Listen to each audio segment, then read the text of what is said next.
Esta calle es una de las más temidas en El Salvador, lugar donde se dirige a un lugar turístico, una historia impresionante que nadie te ha contado.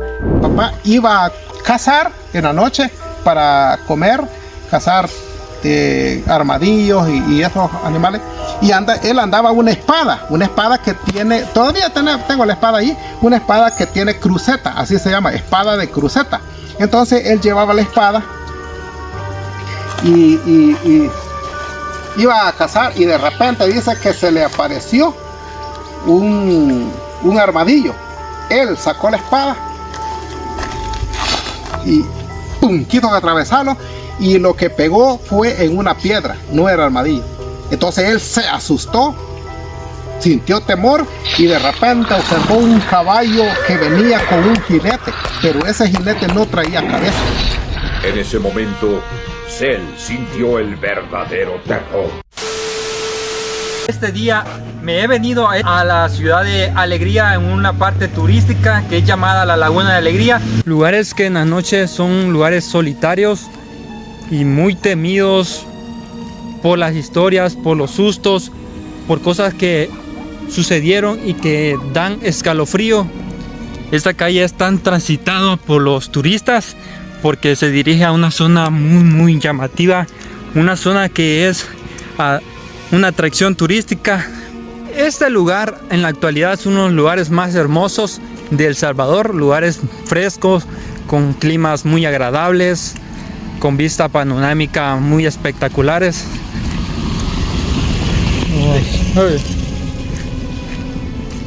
Y ahorita hemos venido a un tiempo que se mira muy espectacular, nieblina, estas calles muy impresionantes,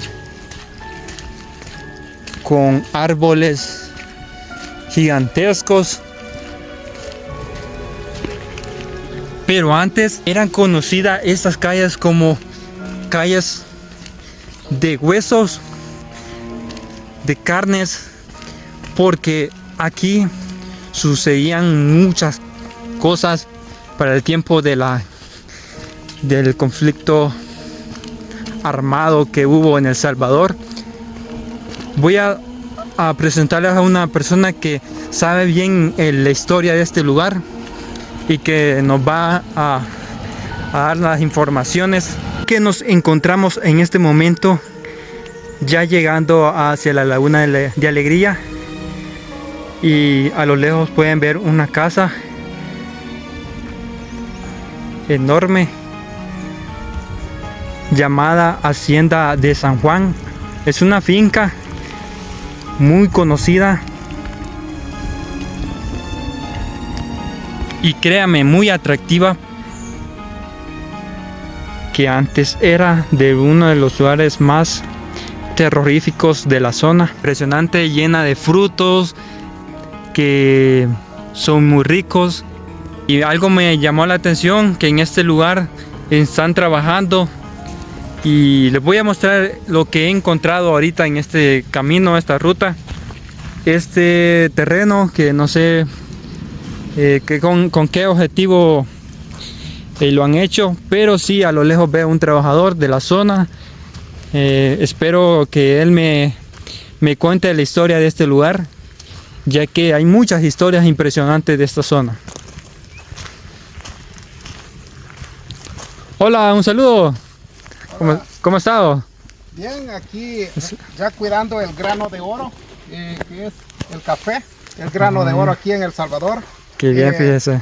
En este mes de noviembre van a comenzar ya las cortas de café. Sí. Se comienza a recolectar. Quiero decirles de que estamos en Usulután, y a este departamento se le conoce como el granero de la República, porque se cosechaba mucho café, algodón, maíz, frijoles y todo.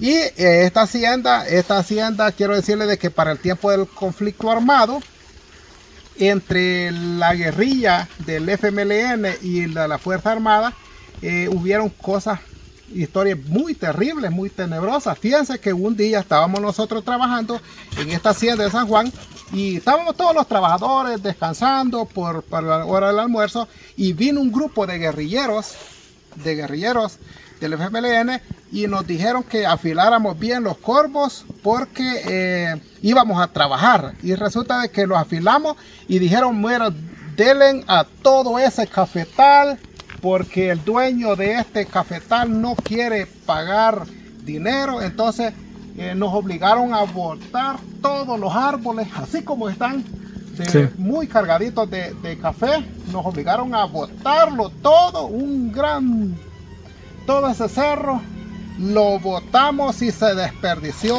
¿Y con qué objetivo fue que hicieron eso? ¿Por qué decidieron hacer esa masacre, digamos, del café?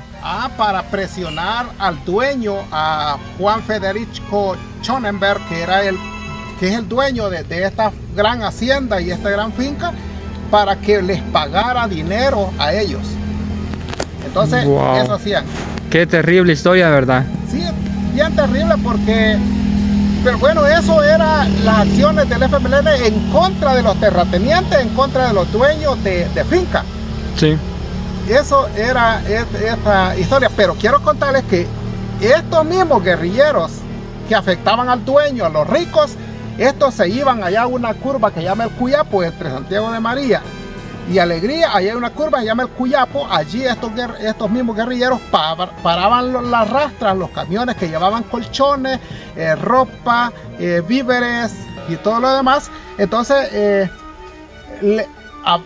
abrían los camiones, las rastras con esos productos, y llamaban a todos los campesinos de esta zona y les entregaban colchonetas, frazadas, ropa y todos los utensilios que podían necesitar, se los regalaban así. Es decir, que eran malos en contra del terrateniente, en contra del rico, pero eran buenos a favor del pobre y todo lo demás.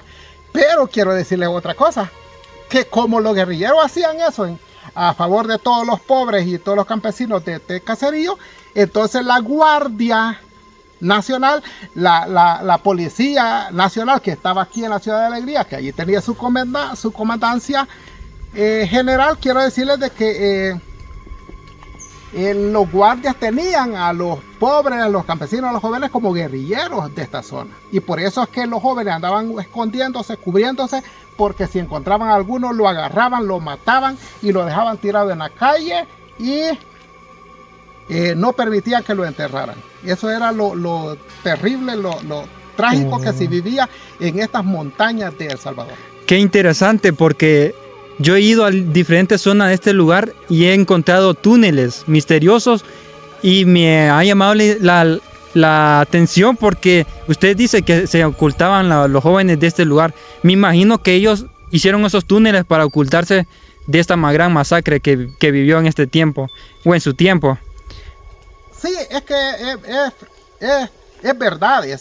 Los jóvenes, el campesino, pues cuando ya lo tildaban de guerrillero y que era enemigo del pueblo, enemigo del gobierno, entonces tendrían que huir a lugares, a cuevas, para ocultarse de la persecución que había de la Fuerza Armada en ese tiempo. Así que quiero contarles que a un joven, allí lo mataron, no permitieron que la gente velara su cuerpo, y los perros desgarraron su cuerpo, y los miembros de su cuerpo lo andaban los perros allí por todos lados. Pero y por eso después enterraron a los huesos, y allí allí donde murió el joven, no levantaron el espíritu. Sí. No lo levantaron. Entonces la tradición católica es que levantan el espíritu para que ya no ande penando. El problema es que como no lo levantaron, el espíritu andaba, y en horas de la noche, quiero decirles de que esos se oían grandes mugidos, quejidos, se oían un espanto en la noche, y nadie se atrevía a pasar por esa calle, porque quiero decirles de que se oía el ruido de perros que llevan arrastrando un cuerpo. Todo eso se oía en horas de la noche, por eso es que no pasaba allí. Aquí hay un un hombre que ya está bien adulto. Él cada vez que pasaba allí, y como llevaba las chelas, él había ensaguanado. Sí. Entonces te iba pertinando, cada vez que pasaba enfrente de allí, te iba pertinando por todo el camino, para no ser perturbado por el espanto.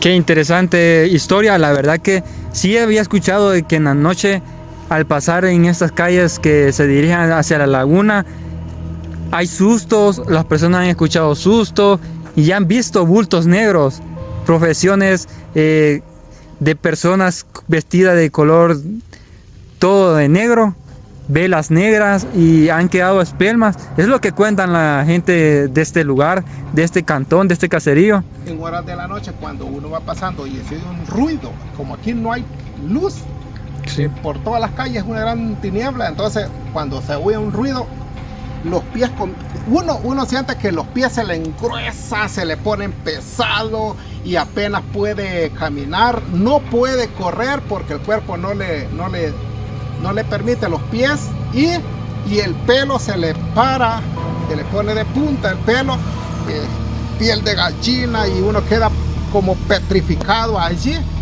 y hasta que ya le va pasando eso, mire, pero algunos hasta grande fiebre le ha dado después de un susto, porque eso es terrible. Aquí en el día usted puede ver bien, pero ya en la noche, uy, es espantoso. Una experiencia personal que usted le haya pasado en este lugar, trabajando. Sí, trabajando en aquella zona hay unos árboles de amate, pero gran frondosos los árboles. Allí estábamos trabajando y ya iban a ser las 12 del mediodía, y a la hora del diablo se le conoce aquí, a las 12 del mediodía se le conoce la hora del diablo, porque cuando uno está allí y está comiendo y está silencio, se oyen ruidos, gritos como alaridos que cruzan de un lado a otro en esa zona ahí, bien complicado. Yo les recomiendo que usted no venga en horas de la noche, porque así como usted está de joven, no va a soportar la presión del... Por ejemplo, mi papá, resulta que mi papá iba a cazar en la noche para comer, cazar armadillos y esos animales, y él andaba una espada que tiene, todavía tengo la espada ahí, una espada que tiene cruceta, así se llama, espada de cruceta. Entonces él llevaba la espada y iba a cazar, y de repente dice que se le apareció un armadillo. Él sacó la espada y pum, quiso atravesarlo, y lo que pegó fue en una piedra, no era armadillo. Entonces él se asustó, sintió temor, y de repente observó un caballo que venía con un jinete, pero ese jinete no traía cabeza. Y entonces, y cuando oyó el gran tropel y vio el gran animal que venía pasando a la par de él, se le erizaron los pies, le dio calentura, y mi mamá me cuenta que mi papá llegó allá a la casa y no podía ni hablar. Mi papá nunca fue bolo, jamás echó un trago ni de licor ni de cerveza, pero él ese día llegó a la casa, no podía hablar, temblaba de una gran fiebre, y tartamudo, y qué terrible. Mi mamá dijo: ¿qué te pasó? ¿Qué pasó? No podía hablar, pero al siguiente día, cuando él pudo hablar, le dijo: esto y esto y esto me pasó. Entonces, en estas montañas y en estos lugares, son lugares muy misteriosos. Fíjense que esta se llama la curva del muerto. Quiero decirle de que aquí quedó el joven que los militares mataron. Allí quedó tirado, no permitieron que la familia lo sepultara, así que allí los perros lo despedazaron, y eso sucedió en tiempo de la guerra de los años 1980. Pero este lugar ha quedado algo misterioso, porque aquí se estrelló uno de esos cuadrimotos hace aproximadamente 6 meses, se estrelló. Aquí no hay donde estrellarse, sin embargo aquí está la cruz de señal de que murió el joven. Y por qué coincidencia que aquí aquí había el susto de que en la noche que oía como que perros arrastraban un cuerpo, y la gente tenía mucho temor. Se llama la curva del ahorcado. Aquí había un árbol de Nacaspiro de Castilla. Allí un joven se ahorcó queriendo alcanzar al amor en la eternidad, así que se ahorcó y quedó colgado. Fue en horas de la noche, entonces no se dieron cuenta hasta el siguiente día. Lo vinieron a encontrar y en la noche aquí asustan, se sienten espantos porque antes no, cuando era una persona ahorcada, la Iglesia Católica no levantaba el espíritu de los lugares, así que aquí quedó el espanto deambulante en esta zona. Por eso esta zona es temida también por los lugareños pasar en horas de la noche. Pero aquí han muerto bastantes personas, va. Sí, porque se le llama la calle de la muerte. De la muerte. En esta zona. Wow, impresionante. Si ustedes ya habían recorrido la calle para llegar a la Laguna de Alegría y no sabía que esa es una historia de este lugar y que muchos cuentan de que pues han sido asustados, han sido aterrorizados por esta zona, porque como les cuenta José Campos, esta historia era este lugar era uno de los más peligrosos por estos sustos, por esta historia que él contó. Así que muchas gracias por la historia. Hey, saludos. Suscríbanse a mi canal de YouTube y nos vemos en el siguiente video. Chao.